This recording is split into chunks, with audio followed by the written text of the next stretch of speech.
Hi friends, welcome back to my channel Ajay talks. तो दोस्तों, आज मैं आपको बताने जा रहा हूँ एक ऐसी खबर जो कि मुरादाबाद से आ रही है, जहां पर मुरादाबाद पुलिस ने 5 ऐसे शातिर अपराधियों को गिरफ्तार किया है जो कि वीडियो के थ्रू, यानी कि व्हाट्सएप पर वीडियो कॉलिंग हो या फेसबुक पर वीडियो कॉलिंग हो, इस तरह की वीडियो कॉलिंग के थ्रू लोगों को जो है सेक्सटॉर्शन का शिकार बना रहे थे। तो मैं आपको पूरे मामले को तफ्तीश से समझाता हूं। दरअसल 5 साइबर अपराधियों को गिरफ्तार किया है पुलिस ने। पकड़े गए सभी जो साइबर अपराधी हैं वो राजस्थान के भरतपुर, मथुरा और मुरादाबाद के अपराधी हैं और बताया जा रहा है कि इनके गिरोह के 40 और सदस्य हैं जिनकी धरपकड़ के लिए पुलिस ने टीमें बना रखी हैं। अब इनका मॉडस ऑपरेंडी क्या है? मॉडस ऑपरेंडी यही है कि लोगों को फेसबुक पर लड़की के नाम से या इंस्टाग्राम पर लड़की के नाम से एक प्रोफाइल बना करके अप्रोच करना, उनसे बातचीत करना, उनको व्हाट्सएप पर लाना और उसके बाद उनके साथ में वीडियो कॉलिंग करना। और आमतौर पर ये जो वीडियो कॉलिंग होती है उसमें किसी लड़की का इस्तेमाल नहीं किया जाता है।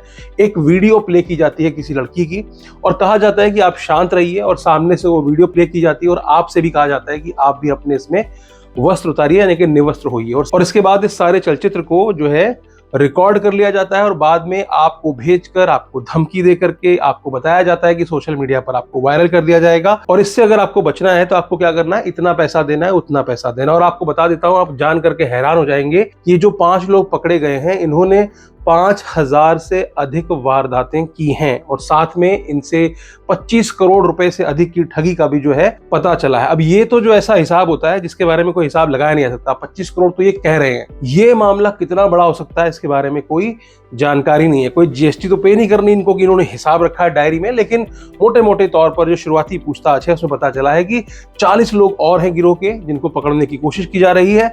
और ये जो पकड़े गए अपराधी हैं, इनकी उम्र 20 साल से लेकर के और 28 साल के बीच में है।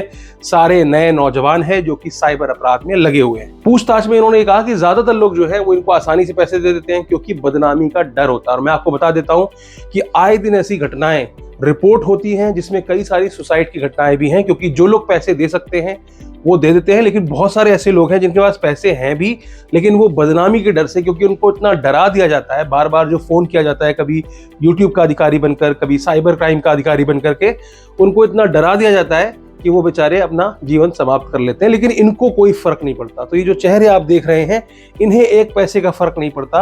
अब इनका मॉडस ऑपरेंडी क्या है, इसका एक वीडियो मैंने पहले पोस्ट किया था और मैं आज उसके कुछ अंश आपके सामने लगाने वाला हूं। आगे की वीडियो में आप वो देखेंगे कि ये किस तरह से ऑपरेट करते हैं, कैसे आपको अप्रोच करते हैं और आपको इससे बचने के लिए क्या करना है। तो इस वीडियो को पूरा देखिए ताकि आप ये समझ पाएं, क्योंकि मेरे साथ भी ऐसी कोशिश हुई थी, तो वो मैंने एक वीडियो के तौर पर पूरी तरह से रिकॉर्ड करके आपके सामने पेश की थी। तो आगे देखते हैं उस वीडियो के अंश। तो चलिए दिखाता हूं मैं कि कैसे ये आपको अप्रोच करते हैं और कैसे आपको ये ठगने के लिए आपको प्री प्लान्ड तरीके से एक जाल में फंसाते हैं। तो सबसे पहले क्या होता है, फेसबुक या किसी भी सोशल मीडिया प्रोफाइल में आपको किसी लड़की की एक रिक्वेस्ट आती है, फ्रेंडशिप रिक्वेस्ट आती है। मुझे भी आई, मैडम जी की आई। इन्होंने कहा कि हम आपके फ्रेंड बनने वाले हैं। अब मेरी क्या आदत है कि मैं जल्दी किसी को फेसबुक पर या किसी भी सोशल मीडिया प्लेटफॉर्म पे एक्सेप्ट नहीं करता हूं एज ए फ्रेंड। खासकर फेसबुक पे तो नहीं करता हूं, क्योंकि वो एक पर्सनल स्पेस है और वहां मैं जिनको जानता हूं उनको ही मैं अपना मित्र बनाना उचित समझता हूं। तो वहां पर एक रिक्वेस्ट आई, मैंने जाकर के चैट पर उनको मैसेज किया, डू यू नो मी? उन्होंने कहा नहीं, I am your new friend, आपकी नई दोस्त बनना चाहती हूँ। मैंने कहा ठीक है, चलो हम दोस्त हैं, चैट पे ही दोस्त बने रहो। फिर उसने मुझसे पूछा कि आप क्या करते हैं? मैंने कहा भाई मैं तो कुछ करता नहीं हूँ, जॉब की तलाश में हूँ। उसने बताया कि वो ब्यूटी पार्लर में काम करती है, दिल्ली के द्वारका इलाके में रहती है। चलो ठीक है, आगे बात होती है। उसने मुझसे हॉबीज पूछी, मैंने हॉबीज भी बता दी। उसने पूछा डिनर कर लिया कि नहीं कर लिया, मैंने वो भी बता दिया। फिर उसने पूछा कि क्या आप शादीशुदा हैं या फिर आप अकेले हैं? मैंने बताया कि शादीशुदा हूँ, 2 बच्चे भी हैं। उसके बाद उसने मुझसे कहा कि वो मुझसे व्हाट्सएप पर बात करना चाहती है, फेसबुक मैसेंजर के थ्रू वो बात नहीं करना चाहती है। भैया नहीं बात करना चाहते थे तो फेसबुक पर रिक्वेस्ट काहे लिए भेजी थी? उसने कहा you can call message me on WhatsApp. मैंने कहा ठीक है, कोई बात नहीं। फिर उसने मेरा नंबर लिया, मैंने नंबर दे दिया, क्योंकि मैं भी प्लानिंग करके बैठा था कि मुझे भी इनके साथ में एक वीडियो बनाना है अच्छा सा, ताकि मैं आपके सामने ये बता सकूं कि कैसे आपको इससे बचना है और कैसे ये बनाते हैं आपको शिकार। मैं आया व्हाट्सएप पर। अब चलते हैं व्हाट्सएप की चैट्स पढ़ लेते हैं। व्हाट्सएप पे मैडम ने लिखा hi this is Swati here, are you Ajay? मैंने कहा yes. Hi good, are you free? मैंने कहा यस आई एम फ्री। फिर उसने मुझे बताया कि वो घर में अकेली है, उसके जो मम्मी पापा हैं वो कहीं गए हुए हैं और अकेली बैठकर वो टीवी देख रही है। तो मैंने कहा चलो बहुत अच्छी बात है। फिर उसने मुझसे पूछा आर यू अलोन? मैंने कहा यस बिल्कुल अलोन, क्योंकि मैं भी अपनी प्लानिंग किए बैठा था। मैं भी उनको वही जवाब दे रहा था जो वो सुनना चाहते थे। तो उन्होंने कहा आर यू अलोन, मैंने कहा यस आई एम अलोन, बिल्कुल आपके ही कॉल का इंतजार कर रहा हूँ।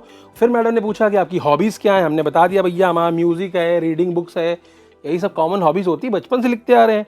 फिर मैडम ने बताया कि उनकी जो है शॉपिंग है, टीवी देखना है, ये सब उनकी हॉबीज़ हैं।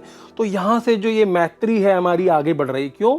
क्योंकि आखिरी में उनको मुझे ठगी का शिकार बनाना है। तो अब आगे मैडम ये कहती हैं कि क्या मैं आपको देख सकती हूँ, आप भी मुझे देख लेना। मैंने कहा ठीक है जी। उसके बाद क्या होता है वो मैं आपको वीडियो में दिखाता हूँ। तो क्या हुआ कि मैडम का पहले एक कॉल आया, उस कॉल में मैडम ने पूरे कपड़े पहने हुए थे और मुझे एक किस दिया, फ्लाइंग किस। और मैंने, चूंकि मैं भी योजना के तहत ही वहां बैठा हुआ था, मैंने कैमरे को ऑलरेडी ऐसा करके रखा था ताकि मेरा उसमें फेस दिखाई ना दे। मैडम समझ चुकी थी कि कुछ ना कुछ पंगा तो है, इसलिए मैडम ने क्या किया, कॉल को डिस्कनेक्ट कर दिया। उसके बाद मैडम ने कहा यार आप भी दिखाओ ना यार फेस अपना, ये वो। मैंने कहा ठीक है दिखाऊंगा। मैडम ने दोबारा से कॉल किया और इस बार उन्होंने अपने कपड़े आधे कर दिए, ठीक है, वो भी आप देख सकते हैं। तो अब आपको मैं एक वीडियो प्ले करके दिखा रहा हूँ। इस वीडियो में आप देखिए कि उस 10-20 सेकंड के दौरान क्या हुआ, और अगर मैंने भी अपना चेहरा वहां दिखाया होता, अगर मैं भी उस वीडियो कॉल में होता जो कि सामने वाले की स्क्रीन में फुल स्क्रीन चल रहा होता, तो सामने वाला उस पूरे वीडियो को रिकॉर्ड करता और रिकॉर्ड करने के बाद उससे वो मुझे ब्लैकमेल करता। अब आपको नहीं पता, आप एज ए विक्टिम उनके जाल में फंस रहे हैं, क्योंकि ऐसा होता है चाहे उम्र का कोई भी दौर चल रहा हो। ये जवानी की जो कीड़ा है ना, ये कभी कभी ये होश खो देता है, आपको पता ही नहीं चलता कि आप कहाँ फंसने जा रहे हो और वो दलदल कितना गहरा है, कितनी चोट पहुंचा सकता है आपको। फिर उसके बाद मैंने उसको कहा भैया रात बहुत हो गई, जाओ सो जाओ, तुम्हारे जैसे बहुत देखे हैं मैंने। चूंकि इसके आगे मुझे बात बढ़ानी नहीं थी, लेकिन आपको रहना है सतर्क, ठीक है। तो बहुत सारे लोग क्या करते हैं, इसमें मजे लेने लग जाते हैं। उनको लगता है चलो ठीक है यार कॉल आई है देख ही लेते हैं। अब सामने वाली लड़की या तो वो रियल होती है या वहां पर कोई वीडियो प्ले हो रहा था और आपको पता नहीं चलता कि वो वीडियो प्ले हो रहा है। तो एक या तो लड़की हो सकती है जो कि पूरे अपने कपड़े उतार रही हो, या फिर कोई एक वीडियो प्ले की जाती है जो किसी पॉर्न साइट से डाउनलोड करते हैं वो, और उसको वहां इस तरह से प्ले करते हैं कि आपको ये दिखाई दे, आपको ऐसा लगे कि वाकई में सामने कोई महिला या कोई लड़की है जो कि अपने कपड़े उतार रही है। अब उसने बात करने से मना क्यों किया है? बात करने से मना इसीलिए किया है क्योंकि कन्वर्सेशन होगी अगर, तो पता चल जाएगा कि उसको भी वही जवाब देना पड़ेगा जो आप सवाल पूछेंगे। तो बात मत कीजिए, ऐसा आपको पहले ही कहा जाता है। फिर वो आपको चैट में ये बोलेगी कि आप भी अपने कपड़े उतारिए। अगर आप इस ट्रैप पे फंस गए तब तो भैया मुश्किलें और बढ़ गई, क्योंकि वहां पर आप भी गलत हो जाएंगे और यही गलती आपको मजबूर कर देती है उनको पैसे देने के लिए, जो भी वो डिमांड्स में मांगते हैं, जिसके थ्रू वो आपको ब्लैकमेल करते हैं। तो ये जो वीडियो होता है, उस वीडियो को ये लोग वायरल करने की धमकी आपको देते हैं। कुछ यूट्यूब का अधिकारी बनकर या साइबर पुलिस का अधिकारी बनकर आपको सामने से कोई कॉल करता है और कहता है कि हमारे पास ये वीडियो आई है अपलोड होने के लिए, अगर आप इतने पैसे दे देते हैं तो हम ये वीडियो को यहीं रोक लेंगे और इसको वायरल नहीं करेंगे। आप डर जाते हैं क्योंकि आपको अपनी सामाजिक प्रतिष्ठा का डर होता है। फिर आप उनके चंगुल में फंस जाते हैं और ये तब तक आपको निचोड़ते रहते हैं जब तक कि इनको ये एहसास ना हो जाए कि आपके सारे पैसे आपके खाते से निकल गए हैं। ऐसे हजारों एग्जाम्पल्स हैं, आप सिर्फ गूगल में डाल करके, घटनाएं हैं, अनगिनत घटनाएं हैं जहां पर इस तरह का सेक्सटॉर्शन का ये बड़ा खेल चल रहा है। लाखों करोड़ों की ठगी चल रही है। पिछले दिनों अलवर के पास एक गोत्री गुरु नाम का गांव था, वहां पर भी कुछ लोगों को गिरफ्तार किया गया था। वहां तो पूरा का पूरा गांव इन्वॉल्व था। उस गांव की महिलाएं, वो वहां पर खुद इन्वॉल्व थी, महिलाएं खुद वहां पर जाकर के न्यूड वीडियोस बना करके डाल रही थी। सोच लीजिए आप, कितना गंदा काम इतने धड़ल्ले से चल रहा है और इसकी कहीं कोई रोकथाम नहीं है। क्योंकि जो लोग पकड़े जाते हैं, आपको क्या लगता है पकड़े जाने के बाद वो ये काम छोड़ देते हैं? उनको यही काम आता है भैया। पहले तो बहुत सारे लोग पकड़े नहीं जाते, ठीक है ना, और कुछ पकड़े भी गए तो बाहर निकल गए, फिर से वो वही काम करना शुरू कर देते हैं। आप रोक तो सकते नहीं हो। कितनी सजा है भाई? मैक्सिमम 3 साल की सजा है। 3 साल के बाद जब वो निकलेगा, या 3 साल की पहली बार तो सजा होगी या नहीं होगी कुछ पता नहीं है, अगर वो जमानत पे भी रिहा है ना, तो भी वो यही काम कर रहा होता है। तो इसको आप ये नहीं सोच सकते कि आप किसी को पकड़ लोगे तो रुक जाएगा।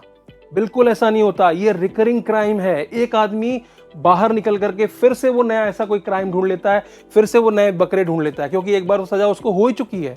तो आप ये मत समझो कि इसको पुलिस के द्वारा कोई कंट्रोल किया जा सकता है। इसको सिर्फ अवेयरनेस से कंट्रोल किया जा सकता है। आपको समझना पड़ेगा कि इस तरह के स्कैम से आपको कैसे बचना है। सबसे पहली बात, लालच में नहीं पड़ना है, चाहे वो पैसों का लालच हो, चाहे वो सेक्स का लालच हो। इतनी आसानी से कोई भी महिला, आप थोड़ा दिमाग लगाओ यार, राह चलते कोई आपसे बात करता है ऐसी सामने से आकर के, सडनली एक महिला आई फेसबुक में, उसने कहीं से आपको ढूंढा, उसके बाद आपको रिक्वेस्ट भेजी, आपने एक्सेप्ट कर ली, आपने बातचीत की और विद इन 15-20 मिनट्स इतनी ज़्यादा एक्साइटेड है वो बंदी कि आपके सामने कपड़े उतार दिए।